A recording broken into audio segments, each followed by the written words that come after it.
ఇప్పుడు నేను చెప్పబోయే వార్త మనోళ్ళందరికి కూడాను గుడ్ న్యూస్ అని చెప్పుకోవాలి. అందరూ కూడా సంతోషం వ్యక్తం చేస్తారు. ఎందుకంటే, ఒకప్పుడు ఆర్థిక బడ్జెట్‌తో పాటు రైల్వే బడ్జెట్ ప్రత్యేకంగా ఉండేదిమాట.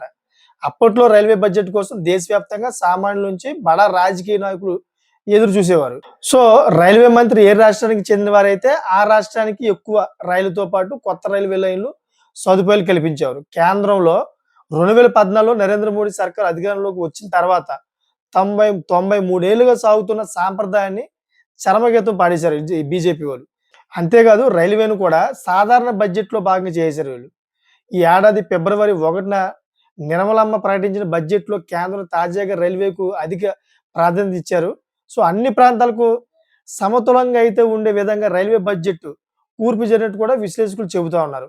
సో, ఈ సందర్భంగా దేశవ్యాప్తంగా 7 హై స్పీడ్ రైలు కారిడార్‌లను ప్రకటించింది.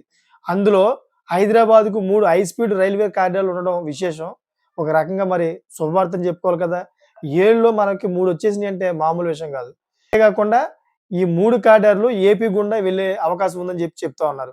చూసుకుంటే దేశవ్యాప్తంగా 7 హై స్పీడ్ రైలు కారిడార్‌లలో భాగంగా Hyderabad to Bengaluru, Hyderabad to Chennai, Chennai to Bengaluru ఈ కారిడార్‌లను ఆంధ్రప్రదేశ్ మీదుగా వెళ్ళనున్నాయన్నమాట. బెంగుళూరు, చెన్నై వెళ్ళే కారిడార్‌లు అమరావతి మీదుగా వెళ్ళే రూట్ మ్యాప్ సిద్ధం చేశారు ఆల్రెడీ.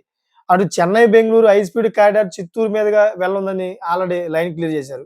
ఈ హై స్పీడ్ రైల్ కారిడార్‌ల రాకతో భవిష్యత్తులో ఏపీ భవిష్యత్తు రూపురేఖలు మారనున్నాయని చెప్తా ఉన్నారు.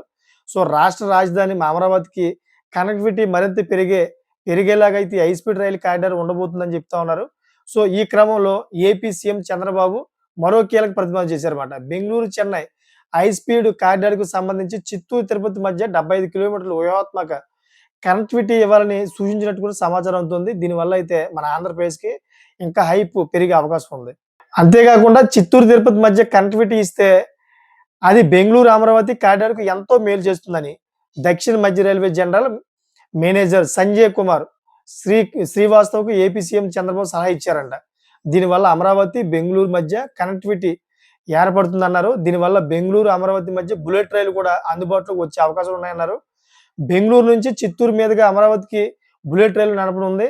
సో, దీనివల్ల ఇది మనందరికి కూడా ఒక అదృష్టం, ఒక శుభవార్త అని చెప్పుకోవాలి. సో, 2 బుల్లెట్ రైళ్లు అందుబాటులోకి వచ్చినట్లుగా మనకు వార్త అయితే వచ్చింది. చంద్రబాబు ప్రతిపాదనకు కేంద్రం కూడా గ్రీన్ సిగ్నల్ ఇచ్చే అవకాశాలు ఉన్నాయని కేంద్ర ప్రభుత్వ వర్గాలు చెబుతూ ఉన్న మాట. So, Hyderabad, Chennai high speed corridor అదేవిధంగా అమరావతి మీదుగా వెళ్ళనుంది. దీంతో హైదరాబాద్ నుంచి అమరావతికి గంట లోపే చేరుకోవచ్చు. ఇక చెన్నైకు 2 గంటల 55 నిమిషాలు చేరుకోవచ్చు అని చెప్తా ఉన్నారు. సో, మీకేమనిపిస్తుంది? దీని మీద కామెంట్ చేస్తారని కోరుకుంటున్నాను. Thank for watching friends.